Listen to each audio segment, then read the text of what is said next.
I do miss Twitter sometimes. I used to be a big Twitter user, and every now and then I come up with a little factoid or thought that I really would like to tweet, the kind of thing I used to tweet, and wish I could. So, and you can't really do little comments like that in videos like this, not very well anyway. But one thing I learned yesterday was that instant coffee has a longer shelf life than ground coffee, which would seem obvious, but there's a little factoid. That's the kind of thing I would tweet. I started filming because I want to talk about counseling. The most recent counseling I received in person, that is in a room with a person, was during COVID, and we both had to wear masks, yet we were like 8 feet apart from each other. So I don't really know what she looked like except that she had long blonde hair. So it's kind of funny to remember a person and not really know what their face looked like. But I saw her a grand total of about 6 times. I know most people will go for way longer than that.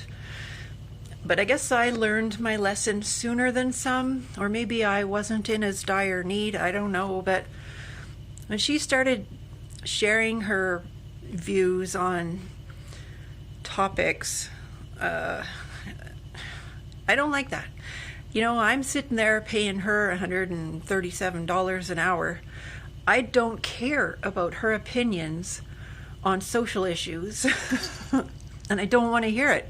And I don't want to hear anything about her life. Like when she told me, well, I've got 2 dead parents. It felt like she was trying to make me feel guilty. I didn't like that. And I didn't like when she got all hot under the collar over feminism. Like, I'm not here paying you to tell me your views on a touchy issue that is definitely a trigger point for me, you know.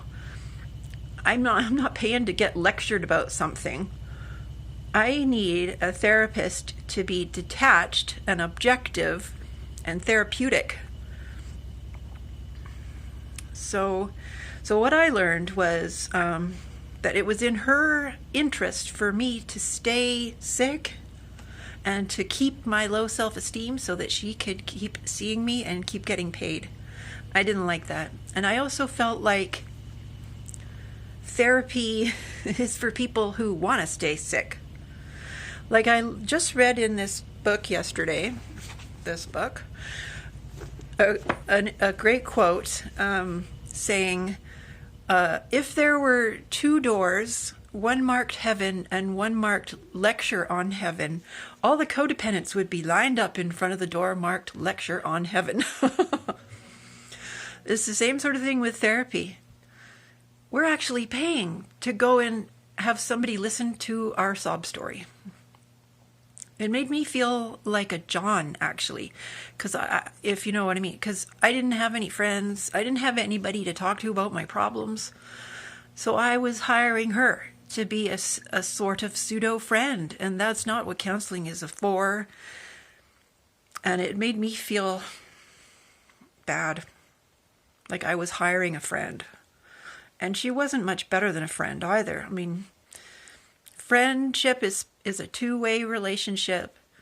So when she's telling me about her views on social issues and stuff about her family, that's bordering on a friend relationship. So I decided my money was better spent on jewelry. Only a sucker gives their money away to, you know, have someone affirm that you're not actually capable of living on your own. And actually, I had a male friend tell me that years ago, saying he's told me counseling is for you know, pathetic people, and don't tell anybody you go to counseling, you know, that's for people who can't look after themselves. And I thought, well, that's a really ignorant thing to say, and I didn't listen to it. But I sort of see what he means, like not in the same, he was a bit of an arrogant git, but I sort of see what he was saying. And I have no desire now to give any woman my hard-earned money you know, to tell me something that a friend could say. You're not a bad person. I paid $800 altogether for her to tell me 3 nice things about me. It's supposed to be what friends are for. So, that's my little spiel, my little rant this morning. I'm sure therapy can be good, but I've never had good therapy. And I've seen, a handful of different therapists of different kinds. And I've written them down in a list, and I've given them each a tick or an X as to whether I thought they were good and helpful or not. And most of them get X's. They invariably end up talking about themselves or getting uppity about some topic and being human. And yeah, of course they're human, but you're not paying for somebody to be human in front of you. You're paying for them to therapize you and heal you and be some kind of spiritual doctor. But the only one that was really helpful, she was a woman, and she was a real psychologist. She was helpful. I only saw her twice, I think. She got me thinking, I suppose. And it felt more like a doctor-patient kind of situation. Although I did see a psychologist once who was no good at all. And she was a doctor. But she started spouting off opinions in our first session together on religious topics. No.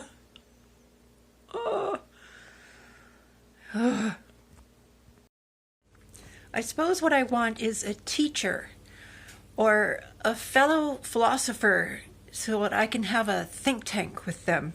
Someone to bounce ideas off of. Someone to get excited about thinking with. I think and I've been looking in the wrong place for that. What I would really like is if there was a local think tank group that I could join, and there would be like a small yearly membership or something.